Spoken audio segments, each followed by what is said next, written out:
সারমেয়র মাংস খাসির মাংস বলে বিক্রি করার অভিযোগে গ্রেপ্তার এক। ময়নাগুড়ির পানবাড়ি এলাকায় এমনই এক ঘটনা প্রকাশ্যে এলো। ঘটনাটি ঘটে বৃহস্পতিবার। ঘটনায় ধৃত এক। জানা গিয়েছে ওই এলাকায় আজ হাটবার ছিল।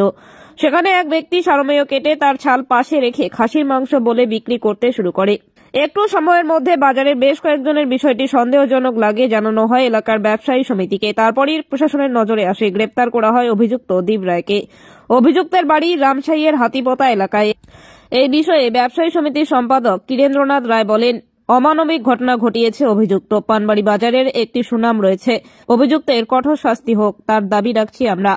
এই ঘটনায় বৃহস্পতিবার বিকেল 5টা নাগাদ ময়নাগুড়ি রোড পরিবেশপ্রেমী সংগঠনের সম্পাদক নন্দু রায় বলেন, অমানবিক ঘটনা। এরকম ভাবে একটি সারমেয়কে কেটে খাসির মাংস বলে বিক্রি করা এটা মারাত্মক অপরাধ এবং নিন্দনীয় ঘটনা।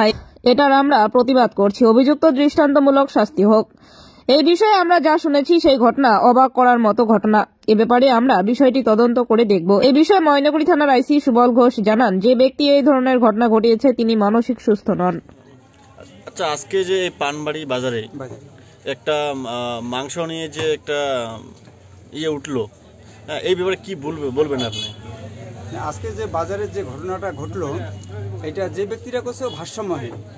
আচ্ছা, এই বিষয়ে সাধারণ যে পানবাড়ি বাজারের গ্রাহক, এই গ্রাহকদের উদ্দেশ্যে কি বলবেন আপনারা? সাধারণ গ্রাহক তো মানুষের একটা খাওয়ার মধ্যে রুচি থাকে, তো যাতে আমরা ব্যবসায়ী সমিতি থেকে বলতেছি যাতে এই রুচিটা সাধারণ মানুষের যাতে ঠিক থাকে, যার জন্য এই বার্তারা যাতে না ছড়ায়। কারণ আমরা তাকে বিক্রি করতে দেইনি, বাজারে আসার সাথে সাথে প্রশাসনের হাতে তুলে দেওয়ার পরে প্রশাসন তাকে নিয়ে যায়। আপনার নাম? কিরেন্দ্রনাথ রায়। আপনি কোন পদে আছেন? ব্যবসায়ী সমিতির সেক্রেটারি। পানবাড়ি বাজারে একটা মাংসের ব্যাপার নিয়ে যে একটা গুজব ছড়ায়, এটা মানে ব্যাপারটা কি আসলে একটু বলুন তো। ব্যাপারটা হলো একটা পাগল লোক, মানে একটু ব্রেন ডিফারেন্স আছে, তো পানবাড়ি বাজারে মাঝে সাথে আসে।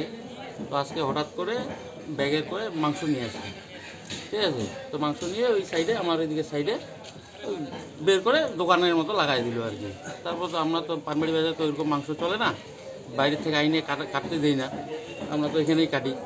তো ওইটাই কমপ্লেন করা হলো, ও উঠবে না, লাঠি মুঠি নিয়েছিল। আমরা ভয়ে কেউ যাইনি, সাথে সাথে ফাঁড়িতে ফোন করছে, ফাঁড়ি এসে উঠে নিয়েছে।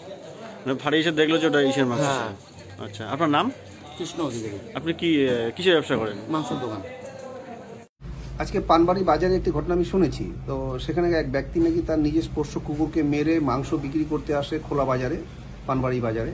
তো সেখানকার মানুষরা সেই ব্যক্তিকে আটকে রেখে ময়নাগুড়ি থানায় খবর দেয়। তারপর ময়নাগুড়ি থানা পুলিশ গিয়ে সেবারে। সুতরাং এই রুগীকে খুব দ্রুত চিকিৎসার একটা ব্যবস্থা করা দরকার সরকারের পক্ষ থেকে, এবং প্রশাসনের এটা নজরদারি আমরা আশা করছি যে সেই লোকটার উপরে যাতে নজরদারি রাখে এবং পরবর্তী যাতে এরকম কোনো বড়সড় দুর্ঘটনা না ঘটে সেই দিকটা যেন প্রশাসন এটা লক্ষ্য করে। চিকিৎসা করলে সম্ভবত ঠিক হতে পারে, সেটা সঠিক এটা চিকিৎসকরাই বলতে পারবে। হ্যাঁ, আমরা পিপিএস ময়নাগুড়ি।